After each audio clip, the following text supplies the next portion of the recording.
जाएंगे। आप अभी जहाँ पे खड़े हो, ये पहले सीहाड़ गांव था, नाथ द्वारा इनके आने से पड़ा।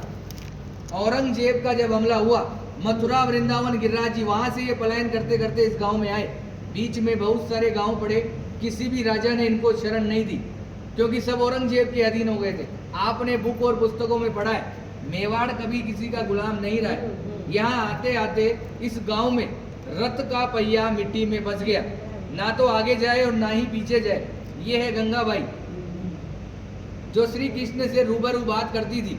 पीछे हैं ब्रिजवासी, ये है पंडित दामोदर जी, और ये मेवाड़ के राजा राज सिंह। यहाँ से 28 किलोमीटर दूर एकलिंग जी महादेव का मंदिर है। ये महादेव से डायरेक्ट बात करते थे, जैसे गंगाबाई श्री कृष्ण से बात करती थी, वैसे ये डायरेक्ट महादेव से बात करते थे। जब इस गांव में रथ का पहिया मिट्टी में फंसा, तो गंगाबाई ने श्री कृष्ण से पूछा, प्रभु क्या लीला है आपकी, ना तो रथ आगे जा रहा है ना पीछे जा रहा है। तो श्री कृष्ण जी का जवाब आया, मैं किसी के कारणवश यहाँ आया हूँ, यहाँ के राजा को बुलाया जाए और मेरे लिए मंदिर का निर्माण किया जाए। गंगाबाई ने ये बात पंडित दामोदर जी को बताई, और पंडित दामोदर जी ने मेवाड़ के राजा राज सिंह को बुलाया और कहा कि हमारे प्रभु पधारे, क्या इनको शरण मिल सकती है। तो राजा राज सिंह ने जवाब दिया, मैं मेरे गुरु आराध्य से पूछता हूँ, अगर वो इजाजत देंगे तो मैं मंदिर का निर्माण करवाऊंगा।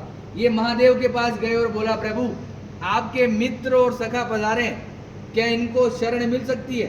तो भोलेनाथ ने एक सुंदर सा जवाब दिया, मेवाड़ की जनता अगर इसके नखरे उठा ले तो ही इसी को रोकना है, अन्यथा जाने देना है, क्योंकि ये अलग अलग श्रृंगार करता है, 8 समय की झांकियां लेता है और अलग अलग भोग लेता है। घूम फिर के ये बात गंगाबाई के पास आई, और गंगाबाई ने श्री कृष्ण को बताया, प्रभु आपके लिए तो महादेव ऐसा ऐसा बोल रहे हैं। तो इन्होंने भी एक सुंदर सा जवाब दिया कि वो है बोला, नाम से भी बोला है, काम से भी बोला है, उसको तो 2 रुपए की राख लगाकर बैठा दो तो बैठा रहेगा, मगर मेरे नखरे वो जानता है। मैं मेवाड़ की जनता को वचन देता हूँ, मैं यहाँ का जल भी ग्रहण नहीं करूँगा।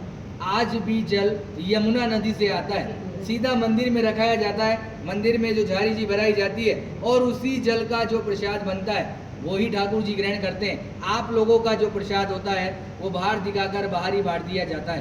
कहते हैं किसी के कारणवश ये आए, मीराबाई की कजन सिस्टर अजब कंवर बाई साहब, इनके साथ पासे खेलती थी चौपट।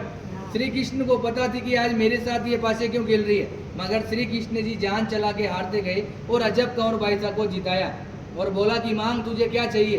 तो अजब कंवर बाई साहब ने कहा कि आप मेरे मेवाड़ में पधारिए। आज 350 साल हो गए ठाकुर जी को यहाँ विराजते हुए, 150 साल बाद अपन भी जीवित रहे कि ना रहे, ये वापस जतीपुरा चले जाएंगे। आज भी निज मंदिर में रथ रखा हुआ है, नाथद्वारा के मंदिर में गेट नंबर 2 के पीछे कांच में वो बिल्कुल पैक है।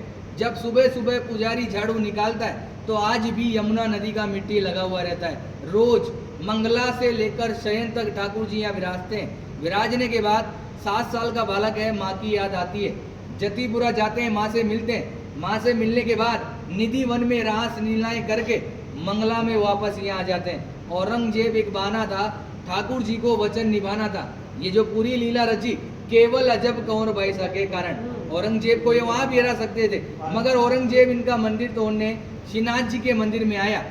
उसकी माँ भी उसके साथ आई। जैसे ही औरंगजेब मंदिर के अंदर गया, अंधा हो गया, उसको कुछ नहीं दिखाई दे रहा।